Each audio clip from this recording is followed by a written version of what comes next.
নমস্কার, আমার রান্নাবান্না চ্যানেলে আপনাদের স্বাগত। আশা করি আপনারা সবাই ভালো আছেন এবং সুস্থ আছেন। আজকের রেসিপি হচ্ছে তরমুজের খোসা দিয়ে চিংড়ি মাছ দিয়ে। দেখুন, তার জন্য আমি এখানে একটা তরমুজকে ছুলে খোসাটা ছুলে রেখেছি। এখানে আমি দুটো শশাকে ছুলে রেখেছি। এখানে আমি একটা টমেটো থেকে কুচিয়ে রেখেছি। এখানে আমি 4টে বড়ি নিয়েছি। এখানে 1 চামচ হলুদ, 1 চামচ জিরে, 1 চামচ ধনে। এখানে আমি 200 চিংড়ি মাছ ছাড়িয়ে রেখেছি। চলুন গ্যাসে কড়াটা বসিয়ে দিই। আমার গ্যাসে কড়াটা বসিয়ে দিয়েছি। এবার আমি পরিমাণ মতো তেল দেবো। যে যার আপনারা পরিমাণ মতো তেল দেবেন। আমি খুব একটা তেল দেব না। এটা আপনারা নিরামিষও রান্না করতে পারেন। নিরামিষ করলে আপনারা চিংড়ি মাছ দেবেন না, শুধু বড়ি, শসা, এটাতে আপনারা আলুও দিতে পারেন। আমি এটাতে আলু দিচ্ছি না, এটাতে একেবারে নিরামিষ। আপনারা একবার এইভাবে রান্না করে দেখবেন, তরমুজের খোসা খেতে খুব ভাল লাগে। এটাতে আমি গুঁড়ো লঙ্কা দেবো না, কাঁচা লঙ্কা দেব। এবার আমি জিরের ফোড়নটা দেব। জিরে ফোড়ন আর কালো জিরে ফোড়ন, এই দুটো ফোড়ন আমি দেব। এরপর আমি যে চিংড়ি মাছটা ধুয়ে রেখেছিলাম সেই চিংড়ি মাছটা দিয়ে দেব।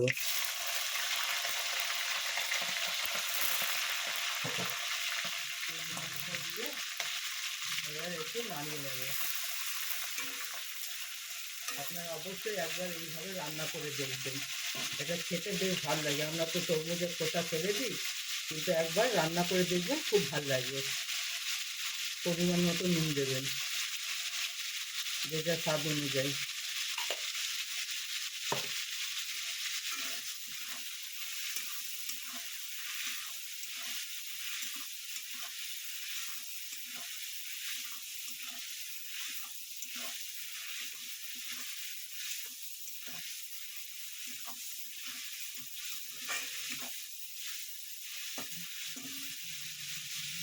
এরপর আমি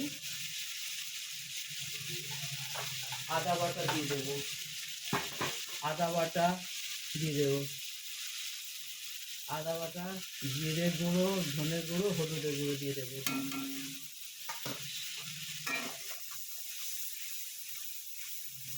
এরপর আমি টমেটো কুচি করে রেখেছিলাম, সেই টমেটো কুচি দেবো।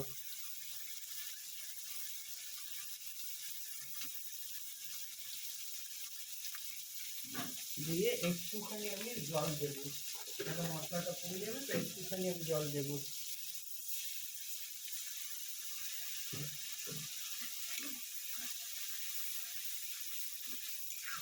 দিয়ে এটা একটু কষা কষা করে নিই। এবার দুটো আমি কাঁচা লঙ্কা দেবো। এবার এটাকে আমি একটু কষা কষা করে নিই, তারপর আপনাদের দেখাচ্ছি।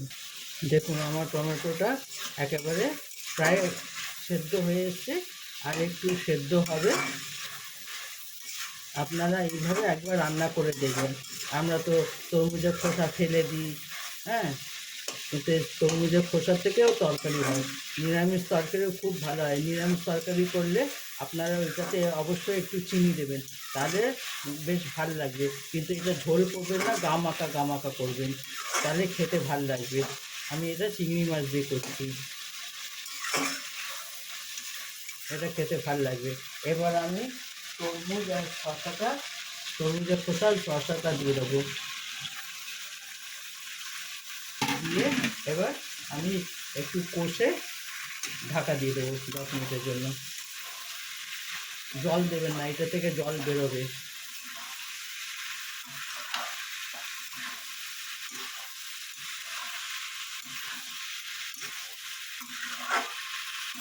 আপনারা চাইলে গুঁড়ো লঙ্কা দিতে পারেন, তাহলে বেশ ঝাল ঝাল হবে। আমরা তো ঝাল খুব একটা খাই না, সেই কারণে আমি গুঁড়ো লঙ্কা ব্যবহার করি না।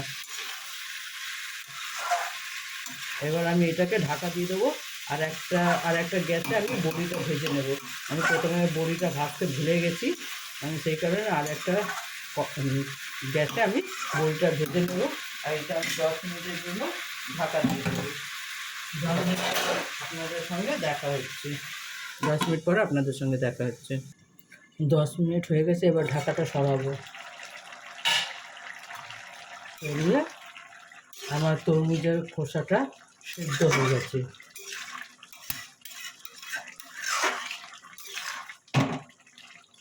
এরপরে আমি যে বড়িটা ভেজে রেখেছিলাম সেই বড়িটা দিয়ে দেব।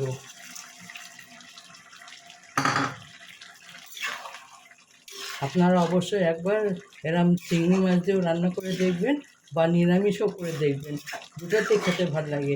এটাতে কোনো পেঁয়াজ রসুন কিছুই পড়বে না। গুঁড়ো লঙ্কা আপনারা দিতে পারেন, নিরামিষ করলে চিনি অবশ্যই দেবেন। এরপরে আমি একটু গরম মশলার গুঁড়ো দেব। আপনারা চাইলে ঘিও দিতে পারেন নিরামিষে, কিন্তু যেহেতু চিংড়ি মাছ দিয়েছি সেখানে আমি ঘি দেব না, আমি শুধু গরম মশলা দেবো। গরম মশলা ওপর থেকে দিয়ে দেবো, দিয়ে নাড়া দিয়ে আমি জলটা যতক্ষণ না শুকোচ্ছে আবার আমি এটা 5 মিনিটের জন্য ঢাকা দিয়ে দেবো। 5 মিনিটে জলটা শুকিয়ে যাবে, তারপরে ভালো করে ভাজা ভাজা করে আমি এটা নামিয়ে নেব। আমি এটা 5 মিনিটের জন্য ঢাকা দিয়ে দিলাম। আমার 5 মিনিট হয়ে গেছে, এবার ঢাকাটা সরাবো। আপনারা চাইলে এটা ঝোল রাখতে পারেন বা আমি এটা কিন্তু গামাখা করবো, ঝোল রাখবো না।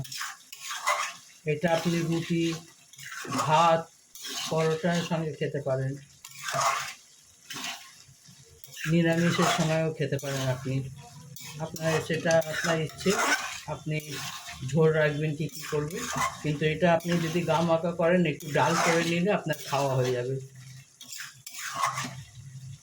দেখুন আমার আমি একেবারে শুকনো শুকনো গামাখা করবো, আমি কোনো ঝোল কিছু রাখবো না। দেখুন আমরা যে তরমুজের খোসাটা ফেলে দিই তার তরকারি, কোনো কিছু ফেলা যায় না। যদি করতে জানলে সব কিছু দিয়ে তরকারি রান্না বান্না করা যায়।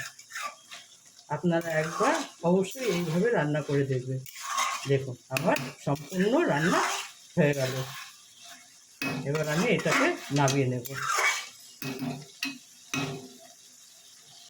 দেখুন আমার তরমুজের খোসার তরকারি একেবারে রেডি। আপনারা একবার এইভাবে রান্না করে দেখবেন, অবশ্যই আমাকে কমেন্ট করে জানাবেন এটা কেমন হয়েছে আপনাদের খেতে। হ্যাঁ, আমার চ্যানেলটা দেখার জন্য আপনাদের ধন্যবাদ।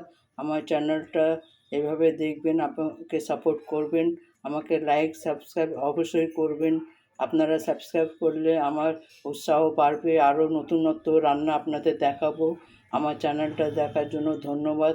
ভগবানের কাছে প্রার্থনা করে আপনারা সবাই ভালো থাকেন এবং সুস্থ থাকেন। থ্যাংক ইউ চ্যানেলটা দেখার জন্য।